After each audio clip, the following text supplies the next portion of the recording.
Here we are, folks, coming to you from what are we, the 432 mile marker on the Mississippi.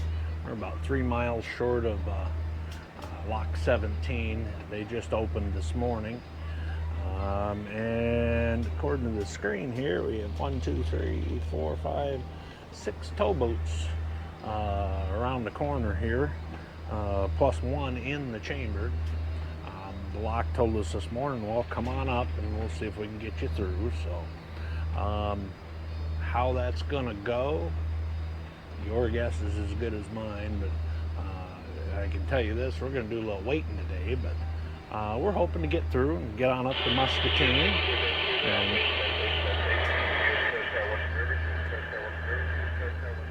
get on up to Muscatine. That's all we know. We'll see together how this works out as we go around the corner.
there we are.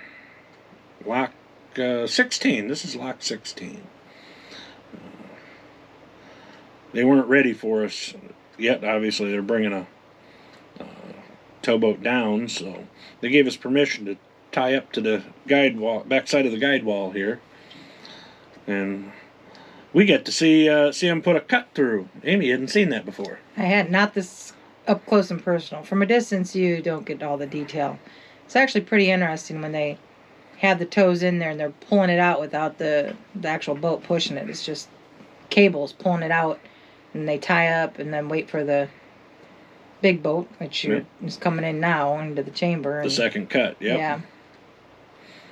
It's pretty interesting. And then how long it takes them to then line it up and retie and all that stuff. And and talk about some big lines. I would not want to handle those big lines. That's a workout in and of itself. Oh, yeah. Yeah, they're a little bigger than what we have for Toscana, but... Just a wee bit. Okay, a lot of it. Oh, well. Well, anyway, it's landing drink time early. Cheers. Because that's all the video we got. Now, the anchorage we went to is 2-3 miles up. It's not very far. But it was a warm enough day that day that the sun got the camera too hot, and it shut off while we were sitting here, and I didn't know it till afterwards. So, but anyway, as you can see, you get to see the dam's wide open. Water's still high. Extremely high. We got one picture here.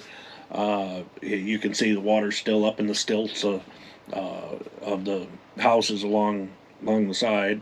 Actually, to the point where you hardly see much of the stilts anymore. That's how high it was. Some of them, yep. Yeah, it depends. I mean, on the upper side of the upstream side of the dam, it's not that high. It's higher than normal, but it's not that too bad. It's 15 feet high compared to normal on the backside of the dam, because the water's just rushing through. It's one level, pretty much level across instead of the pools. So, but anyhow, you kind of saw that in this video too when we went through the first lock, not this one, where we just floated. You could tell it wasn't much of a lift, and we were through. No, about 6 inches. Didn't take long. But yeah, well, anyway, from there we went, like I say, it was about 3 miles up. It was an anchorage, wasn't even marked. Some friends of ours on a boat called Wild Goose, his dad used to take him there, and they used to anchor there. So I marked it, and we used it going up, and when we go south, since we're doing this later, we use it again. But we were gonna anchor at Muscatine, but like I said, so anyway, so the lock said come on, so we went. But anyhow, pretty peaceful day. Another night at Anchorage. We didn't have any video, but we do have this little panoramic. It's hard to see on just a TV screen, but a little panoramic picture from the Anchorage. But it was a nice, very beautiful night. Calm, quiet. It was a long day, so by the time we got anchored and settled, it was, quick make dinner, and wasn't a whole lot after that. Yeah, that's why we didn't do our landing drink segment after the day of, after we did it. We were just realizing we had to do it today. So, all right. Well, from here we'll we head up next time to LeClaire, Iowa, to the Free Dock. That was fun. Yes, that was fun, and we even have a little extra special stop we make on that one. But you'll see that next week. Little excursion. Cheers.